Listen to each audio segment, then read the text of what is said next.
Brothers and sisters, Assalamu alaikum wa rahmatullahi wa barakatuh. Welcome to our course Understand Quran and Salah the easy way. يقولون بالآر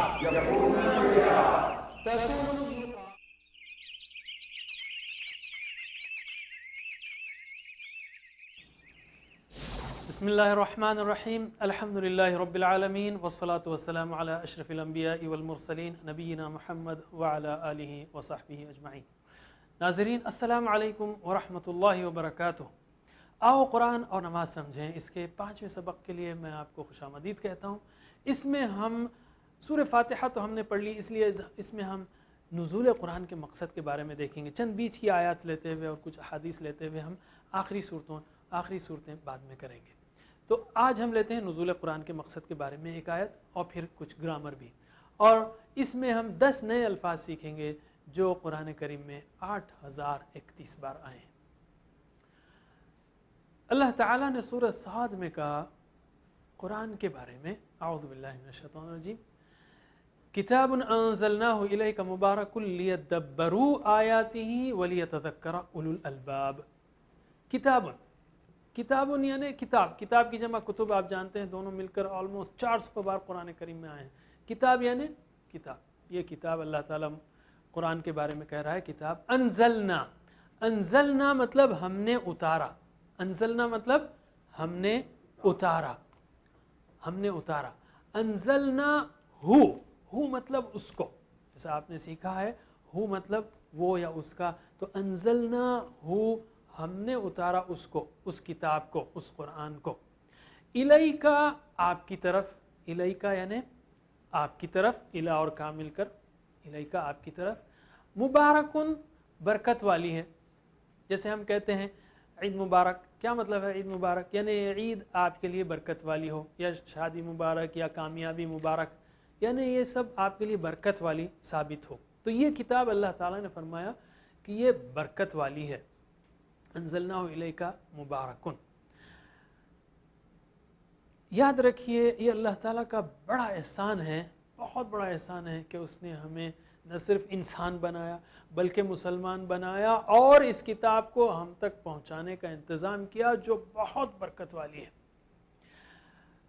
لیکن اللہ تعالیٰ نے یہ نہیں کہا، دیکھیے غور کیجئے کتاب الفاظ پر، یہ نہیں کہا کہ میں نے یہ کتاب کو اتارا ہے برکت کے لیے اور بات ختم ہو گئی. یہ نہیں کہا اللہ تعالیٰ نے. فرمایا یہ کتاب برکت والی ہے لیکن اتارا کس لیے آگے آ رہا ہے، جس کو ہم دیکھیں گے. یعنی تدبر اور تذکر کے لیے اتارا ہے تاکہ ہم وہ ساری برکتیں حاصل کریں جس کے لیے یہ کتاب اتاری گئی ہے. ایک بار ٹرانسلیشن کیجئے. کتاب یعنی کتابن، یہ کتاب. ترجمہ کیجئے کتابن، یہ کتاب. انزلناہ ہم نے اتارا ہے اس کو، الیکا آپ کی طرف، مبارکن برکت والی ہے. کتاب انزلناہ الیک مبارک، یہ کتاب ہم نے اتارا ہے اس کو آپ کی طرف، برکت والی ہے. کس لیے اتارا اللہ تعالیٰ نے آگے فرما رہا ہے. یہ نہیں کہا کہ برکت کے لیے اتارو بات ختم ہو گئی. ہم نے جیسا کیا، ہم سمجھتے ہیں کہ برکت کے لیے اتارا ہے، ہمارے ذہنوں میں یہی ہے، اور برکت کا بھی بہت محدود مفہوم ہے. بے شک ہم برکت چاہتے ہیں لیکن ہمارے ذہنوں میں برکت کا مفہوم بہت محدود ہے. مثلا یہ کہ اگر میں 100 روپے کماؤں تو 90 روپے خرچ ہو، 10 روپے بچ ہی جائیں، بیماری نہ لگے، ایکسیڈنٹ نہ ہو. بس یہ چھوٹے موٹے مفاہیم ہی ہمارے ذہن میں ہیں، جبکہ اللہ تعالیٰ دنیا و آخرت کی ساری برکتیں اس کتاب کے ذریعے دینا چاہتا ہے اور اس کا طریقہ بتا رہا ہے. کیا؟ لیدبروا آیاتی. کس لیے اتارا ہے؟ لیدبروا. لی کا مطلب ہے تاکہ، لی کا مطلب تاکہ، ایک معنی لی کا تاکہ ہے. لیدبروا تاکہ وہ غور کریں. یدبروا یعنی وہ تدبر کریں، غور کریں، اوکے، سوچیں اس پر. لیدبروا تاکہ وہ غور کریں. آیاتہ، آیت ہمارے پاس ہے. آیتن کا مطلب ہے آیت، ایک تو قرآن کی آیت، اور دوسرا مطلب ہے نشانی، یہ بھی اس کا مطلب ہے. اور آیت کی جمع کیا ہے؟ آیات. آیتن کی جمع آیات، اور آیات ہی اس کی آیات، یعنی اس قرآن کی آیات. آیات ہی اس کی آیات. آیات کا مطلب آیات اور ہی مطلب اس کی.